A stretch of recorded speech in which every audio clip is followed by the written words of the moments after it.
আসসালামু আলাইকুম। এটিএন বাংলার সংবাদে সবাইকে স্বাগত জানাচ্ছি। আমি মারিয়া চৌধুরী। শুরুতে সংবাদ শিরোনাম। সশস্ত্র বাহিনীর বিচারিক ক্ষমতা আরো 2 মাস বাড়ালো সরকার, জনপ্রশাসন মন্ত্রণালয়ের প্রজ্ঞাপন জারি।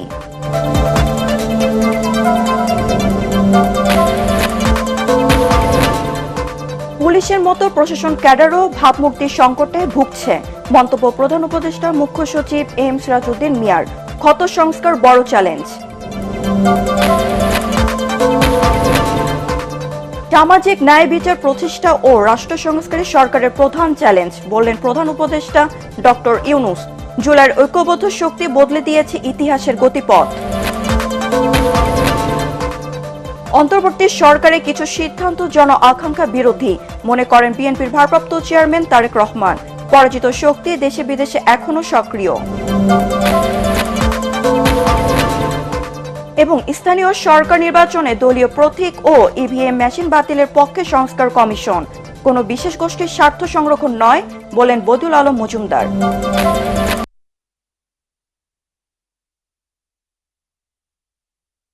শুনছিলেন সংবাদ শিরোনাম, এবার বিস্তারিত।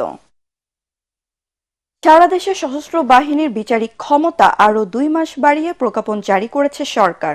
প্রজ্ঞাপনে বলা হয়েছে, ফৌজদারি দণ্ডবিধি অনুযায়ী বাংলাদেশ সশস্ত্র বাহিনীতে কর্মরত সেনাবাহিনীর ক্যাপ্টেন ও তদূর্ধ্ব সমপদমর্যাদার কমিশন কর্মকর্তা এবং কোস্টগার্ড ও বিজিবিতে প্রেষণে নিয়োজিত সমপদমর্যাদার কর্মকর্তাদের বিশেষ নির্বাহী ম্যাজিস্ট্রেটের ক্ষমতা দেওয়া হয়েছে। প্রজ্ঞাপন জারির পর থেকে পরবর্তী 60 দিন পর্যন্ত তারা এই ক্ষমতা পাবেন। এর আগে গত 17 সেপ্টেম্বর রাজধানী ঢাকা সহ সারা দেশে সেনাবাহিনীকে আইন শৃঙ্খলা সংক্রান্ত বিশেষ ম্যাজিস্ট্রেটি ক্ষমতা দেওয়া হয়। 5 আগস্টের পর থেকে পুলিশের পাশাপাশি প্রশাসন ক্যাডারও ভাবমূর্তির সংকটে ভুগছে বলে মন্তব্য করেছেন প্রধান উপদেষ্টার কার্যালয়ের মুখ্য সচিব এম সিরাজউদ্দিন মিয়া। রাজধানী ইস্কাটনে বিয়াম ফাউন্ডেশন অডিটোরিয়ামে বাংলাদেশ অ্যাডমিনিস্ট্রেটিভ সার্ভিস অ্যাসোসিয়েশন আয়োজিত এক সেমিনারে তিনি বলেন, 15 বছরের ক্ষত সংস্কার করে প্রশাসন ক্যাডারের ভাবমূর্তি ফিরিয়ে আনাই এখন সবচেয়ে বড় চ্যালেঞ্জ। আরো জানাচ্ছেন মাজহারুল হক মুহাজির। অঙ্ক যদি থাকে তাহলে প্রশাসনিক সংস্কার ও উন্নয়ন, বর্তমান প্রেক্ষিত ও ভবিষ্যৎ ভাবনা শীর্ষক এই সেমিনারের আয়োজন করে Bangladesh administrative service association. July বিপ্লবের পর প্রথমবারের মতো জনপ্রশাসন মন্ত্রণালয়ের সকল ক্যাডারদের এক ছাদের নিচে একত্রিত করে সংগঠনটি। আমরা এখনো জিন্দা আছি। এ সময় প্রশাসনে সাহসী অফিসারের অভাব বলে মন্তব্য করেন বক্তারা। সংস্কার মানে হচ্ছে একটা ভালো কাজ করার যে বাধাটাকে দূর করা। এই সমাধানগুলো যা চাচ্ছি আমরা, এই সুপারিশগুলো আমরা এমন ভাবে করে যেতে চাই, ইলেকটেড গভর্নমেন্ট যারাই আসবে তারা যেন এখান থেকে এটা ফেলে দিতে না পারে এবং এখান থেকে যেন নিতে বাধ্য হয়। পরে প্রধান অতিথির বক্তব্যে মুখ্য সচিব এম সিরাজউদ্দিন মিয়া বলেন, গত 15 বছর দেশে প্রশাসন সার্ভিস বলে কিছুই ছিল না, ছিল শুধু দলীয়করণ। আমরা একটা বড় ভাবমূর্তির সংকটে আছি। প্রশাসন এবং পুলিশ এই দুই সার্ভিসকে যারা আন্দোলন করেছে, যারা তারপরে সরকারের পরিবর্তনটা এনেছে, তারা কি খুব ভালোভাবে দেখেন?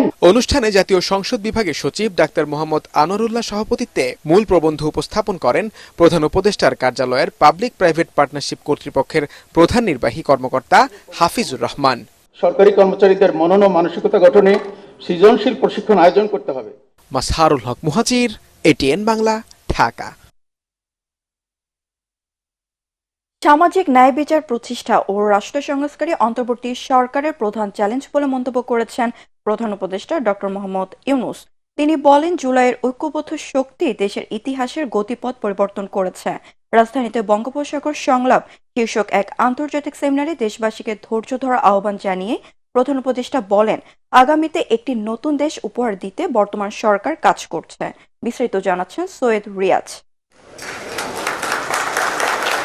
রাজধানীর একটি হোটেলে বেসরকারি সংস্থা centre for governance studies CGS আয়োজিত বে অব বেঙ্গল কনভারসেশনের উদ্বোধন করেন প্রধান উপদেষ্টা ডক্টর মোহাম্মদ ইউনূস। একটি ভঙ্গুর বিশ্ব প্রতিপাদ্য নিয়ে 3 দিনের এই আন্তর্জাতিক সংলাপে বিভিন্ন দেশের 200 বক্তা, 300 প্রতিনিধি ও 800-র মতো অতিথি 77টি সেশনে অংশ নেয়ার কথা রয়েছে।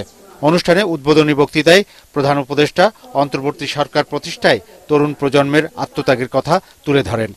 is the work of millions of voices, voices of the entire nation, voices that have demanded change, voices that continue to push us all to build a future based on human rights, freedom of speech, justice, and inclusion. সকল চড়াই উতরাই পেরিয়ে আগামীতে একটি নতুন দেশ উপহার দেওয়ার লক্ষ্যে বর্তমান সরকার কাজ করছে বলেও জানান doctor Yunus. Let us create a new civilization. This civilization has failed us. From environmental perspective alone, it has turned out to be a self-destructive civilization. From economic perspective, it has led to extreme accumulation of wealth. এ সময় অন্তর্বর্তীকালীন সরকারের প্রধান উপদেষ্টা সামাজিক ব্যবসা চালুর মাধ্যমে মানুষের সমস্যা সমাধান ও বেকারত্ব দূর করা সহ কার্বন নিঃসরণকেও শূন্যের কোঠায় নামিয়ে আনার তাগিদ দেন। We need to create a world of 3 zeros. Zero net carbon emission, zero wealth concentration by introducing social business to solve people's problems rather than maximizing profit. Zero unemployment by turning young people into entrepreneurs rather than job seekers, which we do now. 3 দিনের এই আন্তর্জাতিক সংলাপে গণমাধ্যমের স্বাধীনতা ও অপতথ্য, জলবায়ু পরিবর্তন, বাণিজ্য, ভূরাজনীতি এবং মানবাধিকার নিয়ে আলোচনা হওয়ার কথা রয়েছে। সৈয়দ রিয়াজ, এটিএন বাংলা, ঢাকা।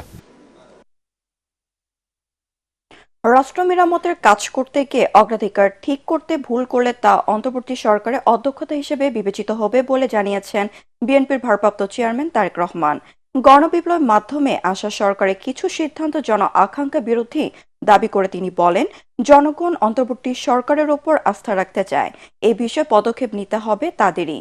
কামরুজ্জামান রাজীবের রিপোর্ট। রাজধানীর রমনা ইঞ্জিনিয়ার্স ইনস্টিটিউশন মিলনায়তনে তৃতীয় জাতীয় কাউন্সিলের আয়োজন করে জাতীয়তাবাদী textile engineers association of Bangladesh জেটেব। এতে লন্ডন থেকে ভার্চুয়ালি যুক্ত হন বিএনপির ভারপ্রাপ্ত চেয়ারম্যান তারেক রহমান।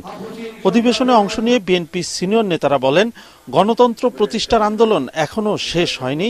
জনগণের ভোটের মাধ্যমে নির্বাচিত সরকার প্রতিষ্ঠা করতে পারলেই চূড়ান্ত সফলতা অর্জিত হবে। এ সময় বিএনপি মহাসচিব বলেন, অন্তর্বর্তী সরকারের মূল দায়িত্ব সুষ্ঠু নির্বাচনের পরিবেশ তৈরি, দেরি করলে নতুন নতুন সংকট তৈরি হবে। গণতান্ত্রিক সমাজে সেই আকাঙ্ক্ষাটাকে বাস্তবায়িত করতে আমাদের যে সমস্ত সমস্যাগুলো সৃষ্টি হচ্ছে সেগুলোকে দূর করতে হবে। তার বেশি কিছু করতে গেলে সময় যত বেশি যাবে তত বেশি সমস্যা তৈরি হবে। আমি কথাটা স্পষ্ট করে বলতে চাই, নির্বাচন কেন্দ্রিক যে সমস্ত সংস্কারগুলো আছে সেই সংস্কারগুলো দ্রুত সম্পন্ন করতে হবে। অধিবেশনে প্রধান অতিথির বক্তব্যে তারেক রহমান বলেন, দায়িত্ব নেয়ার 3 মাস পর অন্তর্বর্তী সরকারের সফলতা ব্যর্থতা নিয়ে জনমনে প্রশ্ন ওঠা অন্যায্য কিছু নয়। জনপ্রত্যাশাকে অগ্রাধিকার দিয়ে তাদের কাজ করতে হবে। জনগণের সকল দাবি হয়তো তাদের পক্ষে পূরণ সম্ভব নয়, কিন্তু সরকার পরিচালনায় যে অদক্ষতা পরিলক্ষিত হয়, যদি অদক্ষতা দেখতে পায় জনগণ, সেটাও কিন্তু জনগণ আবার সহজভাবে মেনে নেবে না। রাষ্ট্র মেরামতের কর্মযজ্ঞ সম্পাদন করতে গিয়ে অগ্রাধিকারের সেটিং যদি ভুল হয়, অর্থাৎ কোনটা প্রায়োরিটি দিবেন ওনারা সেটা যদি ভুল হয়, তাহলে কিন্তু জনগণের কাছে সরকারের অদক্ষতা হিসাবেই কিন্তু এটি বিবেচিত হবে। এ সময় তিনি অভিযোগ করেন, সরকারের কিছু কাজে তাদের উদ্দেশ্য প্রশ্নবিদ্ধ হচ্ছে। অনেক অপ্রাপ্তির পরও জনগণ তাদের উপর আস্থা রেখেছে। ষড়যন্ত্রকারীরা যাতে সফল হতে না পারে তা নিশ্চিতে জন আকাঙ্ক্ষাকে গুরুত্ব দেওয়ার আহ্বান জানান তিনি। ওরা কিন্তু ওত পেতে আছে যে কিভাবে এই অন্তর্বর্তীকালীন সরকারকে ব্যর্থ করে দেওয়া যায়। এইরকম একটা পরিস্থিতিতে অন্তর্বর্তীকালীন সরকারের কিছু কিছু সিদ্ধান্ত মনে হয় তারা জন আকাঙ্ক্ষার, জনগণের যে আকাঙ্ক্ষা সেটার প্রতি ভ্রুক্ষেপ করতে বোধহয় চাইছে না। তো জনগণ কিন্তু এখনো এই সরকারের উপর আস্থা রাখতে চাইছে, তারা আস্থা হারাতে চাইছে না। দ্রুত নির্বাচন দিয়ে জনপ্রত্যাশা পূরণে অন্তর্বর্তী সরকারের প্রতি আহ্বান জানান তারেক রহমান। কামরুজ্জামান রাজীব, এটিএন বাংলা, ঢাকা। বেসরকারি টেলিভিশন চ্যানেল দেশ টিভির ব্যবস্থাপনা পরিচালক আরিফ হাসানকে গ্রেফতার করেছে পুলিশ। শনিবার রাতে ঢাকা মহানগর পুলিশের গোয়েন্দা বিভাগের একটি দল দেশ ত্যাগ করার সময় বিমানবন্দর থেকে তাকে গ্রেফতার করেছে বলে জানিয়েছেন ডিএমপির উপকমিশনার মোহাম্মদ তালিবুর রহমান। তিনি বলেন, বিমানবন্দর থানার বৈষম্য বিরোধী ছাত্র আন্দোলন চলাকালে দায়ের করা এক হত্যা চেষ্টা মামলায় তাকে গ্রেফতার করা হয়েছে। পরে তাকে মিন্টো রোডে ডিবি কার্যালয়ে নেওয়া হয়। আরিফ হাসানকে বেসরকারি টেলিভিশন চ্যানেল মালিকদের সংগঠন association of television channel owners অ্যাডকোর সাধারণ সম্পাদক।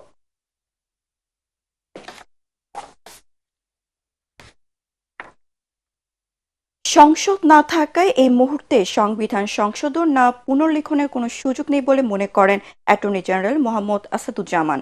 বলেন, প্রশাসনিক কাঠামো যতই ঢেলে সাজানো হোক না কেন, 5 বছর পর পর ভোটাধিকার নিশ্চয়তা দিতে না পারলে কোনো সংস্কারই কাজে আসবে না। জাতীয় প্রেস ক্লাবে ল রিপোর্টার্স ফোরাম আয়োজিত সংবিধানের খসড়া প্রস্তাবনার আলোচনা সভায় এসব কথা বলেন রাষ্ট্রের সর্বোচ্চ এই আইন কর্মকর্তা। সংবিধানে একনায়কতন্ত্র প্রতিষ্ঠার পথ বন্ধের পক্ষে মত দিয়েছেন নাগরিক সমাজের প্রতিনিধিরা। মিজান শাহজাহানের রিপোর্ট। সংবিধানের খসড়া প্রস্তাবনার উপর আলোচনায় অংশ নেন বিচারপতি, আইনজীবী, শিক্ষক ও সিনিয়র সাংবাদিকরা। খসড়া প্রস্তাবটি উপস্থাপন করেন সাংবাদিক সালেউদ্দিন। আওয়ামী লীগ বিএনপির এই বাংলাদেশের রাজনীতিকে কিভাবে কলুষিত করেছে কমের রূপে, সেই চিন্তা করে আমি সাংবিধানিক আদালতে এই বিষয়টা এইভাবে পরে আলোচনায় অংশ নিয়ে বক্তারা তাদের মতামত তুলে ধরেন। আপনি বললেন সংবিধানের সঙ্গে সাংঘর্ষিক কোনো রাজনীতি করা যাবে না, হলো এটা হলো না তো। এইটা পৃথিবীর কোনো জায়গায় এইভাবে রেস্ট্রিক্ট করা হয় না ফ্রিডম অফ অ্যাসোসিয়েশনকে। Freedom of association is a freedom of association, এত কোয়ালিফিকেশন দিতে হয় না এখানে। লোয়ার পক্ষ আর আপার পক্ষ দুটা পক্ষই তো হবে, পক্ষতে থাকতে থাকতে দেখা যায় যে সব বুঝা। সেখানে আমি এটা পক্ষে। উপজাতি শব্দটা একটা miss translation of the English right. এটা কলকাতার বাবুরা কখন বলেছেন আমরা জানি না, আমরা মেনে নিয়েছি। কিন্তু উপজাতি কি আমি কি চাকমা হিসেবে বাঙালির উপ। নির্বাহী বিভাগ থেকে বিচার বিভাগ আলাদা করার মামলায় আলোচিত বিচারক মাজদার হোসেন বলেন, ব্যক্তি স্বার্থে বারবার উপেক্ষিত হয়েছে জনস্বার্থ।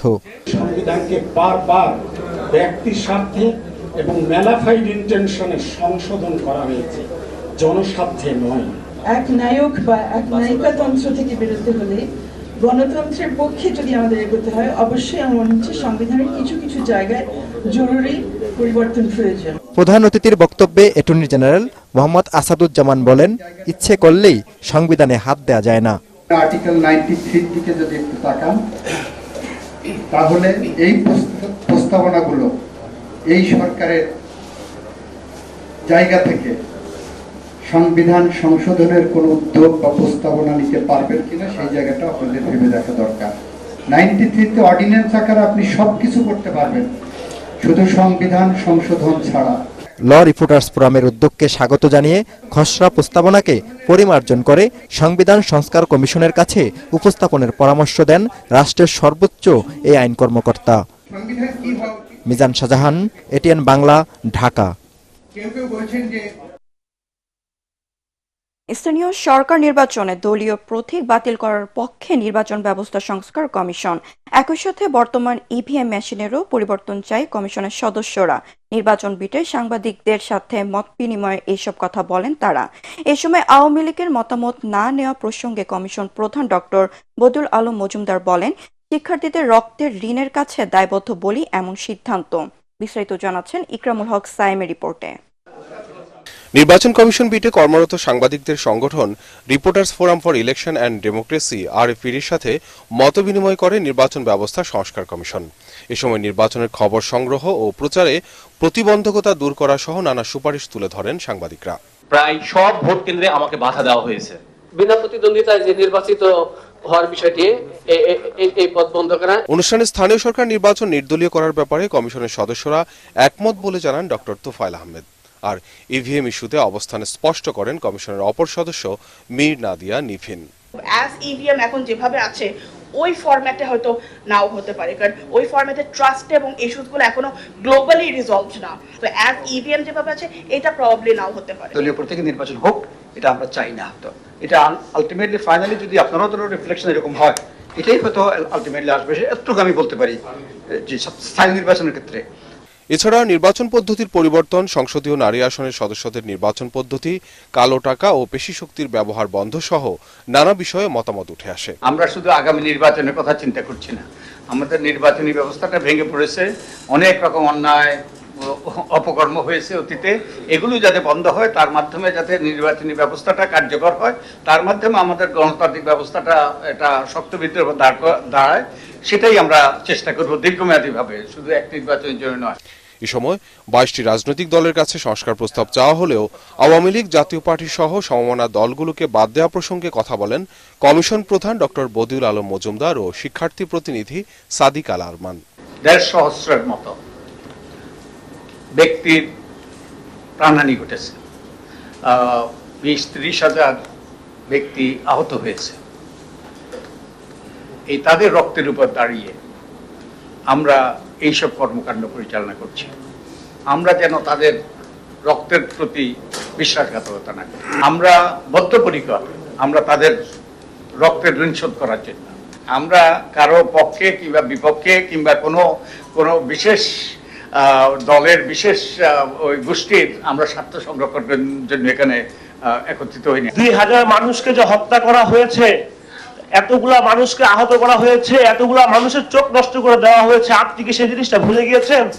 তারা একবার কি ক্ষমা চেয়েছে জাতির কাছে? এখন পর্যন্ত যারা জাতির কাছে ক্ষমা পর্যন্ত চায় না, আমার ভাইগুলোকে শহীদ করে ফেলা হয়েছে, তাদের সাথে আপনি সংলাপে এখনই বসতে বলতেছেন? আপনার বিবেক কই গেছে ভাই? নভেম্বরের মধ্যেই নির্বাচন বিশেষজ্ঞ সহ বিভিন্ন অংশীজনদের সাথে মতবিনিময় করবে নির্বাচন ব্যবস্থা সংস্কার কমিশন। ইকরামুল হক সায়েম, এটিএন বাংলা, ঢাকা। বিএনপির ভারপ্রাপ্ত চেয়ারম্যান তারেক রহমান দেশে ইতিবাচক রাজনীতির সূচনা করেছেন, যা মানুষের মনে নতুন আশার সঞ্চার করেছে বলে মন্তব্য করেছেন দলের কেন্দ্রীয় নেতা সাবেক মন্ত্রী রুহুল কুদ্দুস তালুকদার দুলু। নাটোরের নলডাঙ্গা স্থানীয় বিএনপি আয়োজিত জনসভায় তিনি আরও বলেন, সরকার বা বিরোধী দল যে অবস্থানে থাকুক না কেন, বিএনপি ইতিবাচক ও জনকল্যাণের রাজনীতি করে যাবে। অ্যাডভোকেট দুলু বলেন, শেখ হাসিনার নির্দেশে দেশে কেউ বিশৃঙ্খলা সৃষ্টির চেষ্টা করলে জনগণ তা প্রতিহত করবে। বিএনপির এ নেতা বলেন, কোন স্বৈরাচার গণ আন্দোলনে ক্ষমতা হারানোর পর কখনো আবার ক্ষমতায় ফিরে আসতে পারেনি। আওয়ামী লীগ আগামী 40 বছরও আর ক্ষমতায় আসতে পারবে না। মানুষ আজকে তারেক রহমান বলতে অন্ধ হয়ে গিয়েছে। সবাই বলে, আরে তারেক রহমান তো অনেক যোগ্য মানুষ, তারেক রহমান সাহেব অভিজ্ঞ মানুষ, উনি তার কর্মকাণ্ড, তার সঠিক পদক্ষেপের মাধ্যমে এই 3 মাসের রাজনীতির, এই শেখ হাসিনার পতনের পর উনি প্রমাণ করেছে বাংলাদেশের রাজনীতিতে তারেক রহমানের বিকল্প আছে। এবার সন্ধানে লাইফ ইন্স্যুরেন্স আন্তর্জাতিক সংবাদ।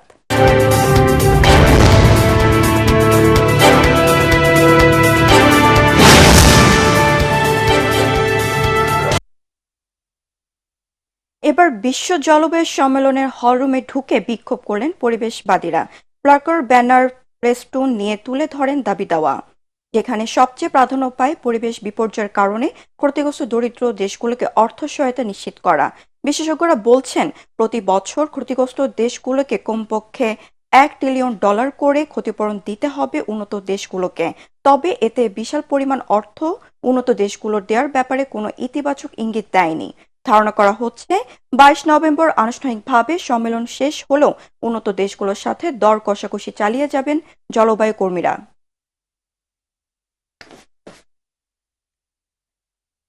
পারটেক্স খেলার খবর।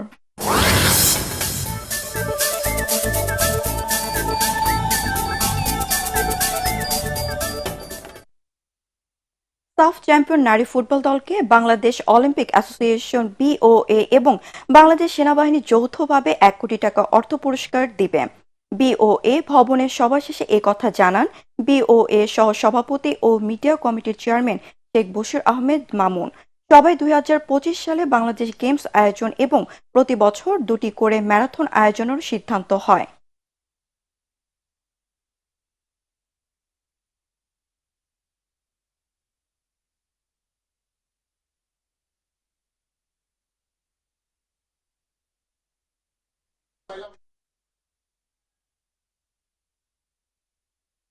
ফিফা আন্তর্জাতিক প্রীতি ফুটবলে মালদ্বীপকে 2-1 গোলে হারিয়ে 2 ম্যাচের সিরিজ 1-1 সমতায় শেষ করল বাংলাদেশ।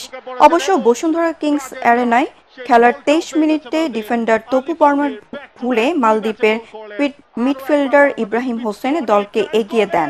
খেলার 42 মিনিটে বদলি খেলোয়াড় মুজিবুর রহমান জনি বাংলাদেশকে সমতায় ফেরান। তবে এর আগেও গোল পরিশোধের সুযোগ পেয়েছিল বাংলাদেশ, কিন্তু সফল হয়নি। শেষ পর্যন্ত 1-1 গোলে সমতায় বিরতিতে যায় দুদল। দ্বিতীয়ার্ধ চলে হাড্ডাহাড্ডি লড়াই। খেলা শেষের ইনজুরি টাইমের 3য় মিনিটে বদলি খেলোয়াড় পাপন সিং এর গোলে 2-1 ব্যবধানে জয় পায় বাংলাদেশ। এই দুই দলের প্রথম প্রীতি ম্যাচে মালদ্বীপের কাছে 1-0 গোলে হেরেছিল হ্যাভিয়ার ক্যারবেরের দল।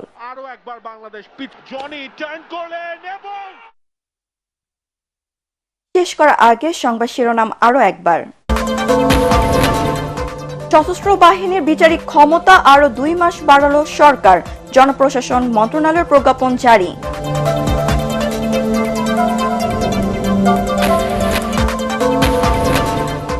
পুলিশের মতো প্রশাসন ক্যাডারও ভাবমূর্তির সংকটে ভুগছে, মন্তব্য প্রধান উপদেষ্টা মুখ্য সচিব এম সিরাজউদ্দিন মিয়ার। ক্ষত সংস্কার বড় চ্যালেঞ্জ।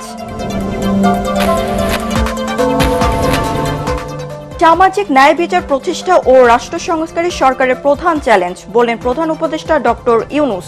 জুলাইয়ের ঐক্যবদ্ধ শক্তি বদলে দিয়েছে ইতিহাসের গতিপথ। অন্তর্বর্তী সরকারি কিছু সিদ্ধান্ত জন আকাঙ্ক্ষা বিরোধী, মনে করেন বিএনপির ভারপ্রাপ্ত চেয়ারম্যান তারেক রহমান। পরাজিত শক্তি দেশে বিদেশে এখনো সক্রিয়। এবং স্থানীয় সরকার নির্বাচনে দলীয় প্রতীক ও ইভিএম মেশিন বাতিলের পক্ষে সংস্কার কমিশন, কোনো বিশেষ গোষ্ঠীর স্বার্থ সংরক্ষণ নয়, বলেন বদিউল আলম মজুমদার। পরবর্তী সংবাদ দেখার আমন্ত্রণ জানিয়ে এখনকার মতো শেষ করছি। এটিএন বাংলার সংবাদ ইউটিউবে দেখতে ব্রাউজ করুন youtube/ATN Bangla News। ধন্যবাদ।